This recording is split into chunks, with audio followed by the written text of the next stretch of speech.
Buenos días a todos. Gracias por esta invitación al Congreso Internacional de la Asociación de Estudios de las Mujeres, titulado Mujeres Espectaculares, Escritoras, Artistas y Científicas a la Vanguardia. Mi ponencia de hoy se titula Naomi Mitchison, una escritora del futuro.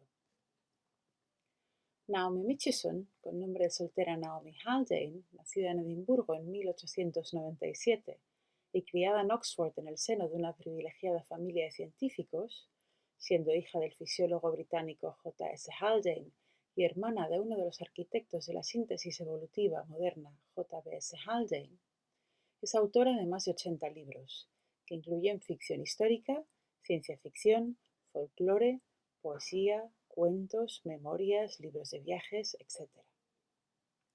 Falleció a los 101 años en 1999 y se la consideró durante toda su vida una apasionada investigadora científica no profesional y una gran activista feminista.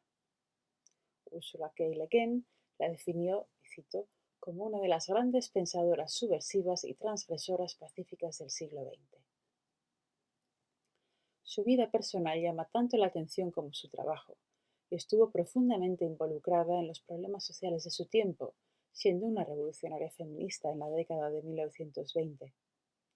El interés de Mitchison por cuestiones femeninas como la libertad sexual, la reproducción y la maternidad, tuvo 7 hijos, es patente en su obra. Estos temas tienen una importancia máxima en mis escritos, afirma la autora en sus memorias. Mitchison se involucró activamente en el Partido Laborista y se interesó cada vez más por la posición de la mujer y los asuntos de sexualidad. Se implicó tempranamente en el movimiento de control de natalidad, ayudando a fundar la Clínica de Control de Natalidad de North Kensington, donde pudo colaborar, y escribiendo el revolucionario manifiesto Comments on Birth Control, publicado en 1930. Y también escribió abiertamente sobre temas controvertidos como sexo o el aborto. De hecho, la novela We Have Been Warned, de 1935, en la que explora el comportamiento sexual en profundidad, fue rechazada por muchas editoriales destacadas y al final censurada porque se consideró demasiado explícita y polémica. Lo cierto es que por aquel entonces la ciencia no era un espacio para las mujeres. Naomi Mitchison conocía bien la genética mendeliana y comienza a investigarla en 1908 con su hermano en el laboratorio que su padre tenía en casa.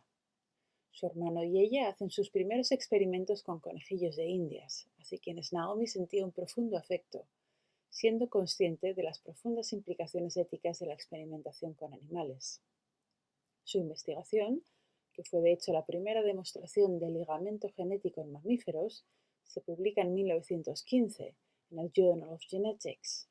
Sin embargo, a pesar del profundo interés científico que sentía, sus preocupaciones la llevaron más tarde a buscar una esfera en la que podía expresarse más libremente y a convertirse en escritora, quizá en parte debido a su gran imaginación y por otra parte al limitado refuerzo positivo que recibía por el hecho de ser mujer en el ámbito científico. Pero esto no la hizo perder el interés por la ciencia ni por sus posibles implicaciones sociales.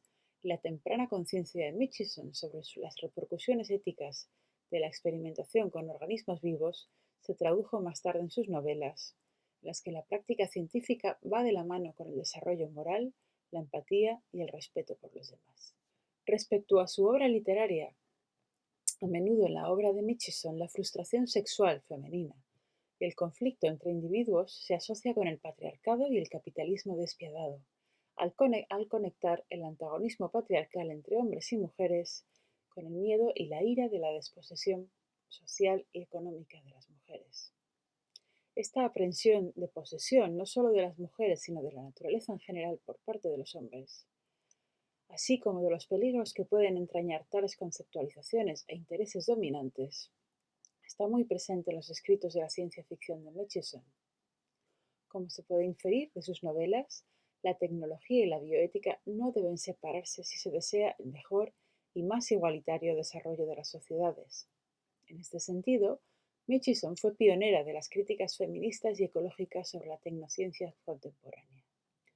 El interés por lo social es una constante en Mitchison, ya que ella es una reformadora social de toda la vida, educadora en el control de la natalidad y apasionada partidaria del nacionalismo escocés.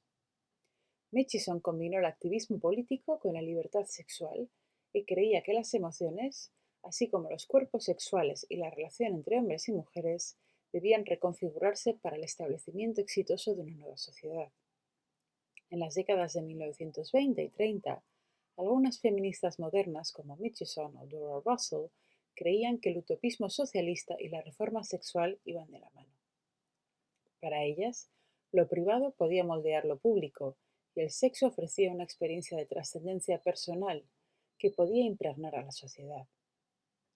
La liberación sexual y personal y la expresión emocional podían conducir a una reestructuración de los roles de género, la familia, las relaciones humanas y las comunidades. Recogió estas preocupaciones, con especial énfasis en la sexualidad femenina y el control de natalidad, en varias obras de no ficción, como la mencionada Comments on Birth Control, y también en novelas como The Corn King and the Spring Queen de 1931 o We Have Been Warned. Sin embargo, por cuestiones de tiempo no voy a tratar aquí sus obras de no ficción y voy a centrarme exclusivamente en 3 novelas de ciencia ficción escritas por Murchison en las que explora cuestiones científicas y sociales adelantadas a su tiempo. Memoirs of a Space Woman, Memorias de una mujer espacial, 1962, Solution 3, 1975 y Not by Bread Alone, 1983. En la novela de ficción Memorias de una mujer espacial, el original Memoirs of a Space Woman, Mary, una oficial de comunicaciones, se embarca en una serie de expediciones a mundos alienígenas en los que estudiará los organismos biológicos y problemas de comunicación, trasgrediendo el principio científico de no interferencia con dichos seres. Lo más fascinante de esta novela, que además es una de mis favoritas, es quizá el hecho de que la protagonista es capaz de empatizar profundamente con dichos seres, llegando incluso a reproducirse con alguno de ellos, dando vida a seres híbridos como su hija Viola. A lo largo de la novela, los lectores y lectoras descubren algunas reflexiones y pasajes cotidianos sobre esta madre del espacio exterior que son muy inusuales en el género, en el que rara vez se representa el tema de la crianza. Ya antes del auge de la ciencia ficción feminista en la década de 1970, Murchison trató temas cruciales y demuestra que el género de la ciencia ficción es, o puede ser, más que simples historias de hombres exploradores que conquistan otros mundos. La siguiente novela, Solution 3, muestra un futuro moldeado por los ideales feministas de igualdad sexual y racial, en el que la homosexualidad y la reproducción por clonación se ha convertido en la norma, minimizando los problemas de agresión y superpoblación. En dicha novela, Murchison anticipa la crítica al movimiento eugenésico y las limitaciones y peligros de la clonación antes de que se utilizara la tecnología reproductiva. No es casualidad que el título original de la novela fuera The Clone Moms, un borrador escrito en 1970, 8 años antes de que naciera la que se llamó la primera bebé probeta, Louise Brown. En este sentido, Murchison era una visionaria, ya que esta obra hace una notable crítica a las tecnologías reproductivas que se volverían comunes tan solo unas décadas después. Además, el feminismo presente en la novela se desvela como transversal e interracial, algo bastante revolucionario en la década de los 70. Como ha comentado Sarah Shaw, solo en la ciencia ficción o en la fantasía, el nacimiento de una hija o de un hijo de una madre blanca y un padre de color podría describirse como normal. Así, como ha señalado Hanson, la novela ofrece una crítica incisiva del racismo y la homofobia que todavía estructuran la sociedad occidental. En Not by Bread Alone, la siguiente novela que voy a comentar, de 1983, Murchison desarrolla más completamente el tema de la bioingeniería. En esta novela aborda el tema de la manipulación genética y la modificación de células vegetales para crear cultivos que acabarían con el hambre en el mundo para siempre. En esta obra encontramos, al igual que en Solution 3, un mundo superpoblado y contaminado en un futuro cercano donde los alimentos escasean. Un mundo de hambre y odio. La mayor parte de la superficie de la Tierra está habitada y no puede producir agricultura. Por lo tanto, los científicos buscan una forma de alimentar a la población en estas circunstancias un impulso ético en la creación de estas nuevas plantas que están ideando y construyendo a medida. Esta idea anticipa en cierto modo la actual farmacología molecular, que se refiere al uso de la ingeniería genética para productos farmacéuticos útiles en plantas hospedadoras o incluso en animales, creando un organismo totalmente modificado. Este proceso de farmacología molecular que permite a los científicos de hoy insertar el material genético de un organismo en el material de otro fue posible gracias al proceso de tecnología de ADN recombinante desarrollado por Herbert Boyer y Stanley Cohen, más allá por los años 70. Hacia 1980, unos años después de la publicación de Solution 3, y más o menos al mismo tiempo que se publicó Not by Bread Alone, se obtuvieron los primeros cultivos modificados genéticamente. Así pues, podríamos concluir diciendo que los avances en ciencia y tecnología han sido y pueden ser beneficiosos para ayudar a elevar los niveles de vida, al menos en los países del primer mundo. Sin embargo, tal y como anticipaba Murchison en sus obras, este proceso se ha logrado gracias a un coste ambiental y humano considerable, ya que los recursos biológicos que son esenciales para el ser humano, así como para el resto de los animales, están siendo profundamente afectados por ello.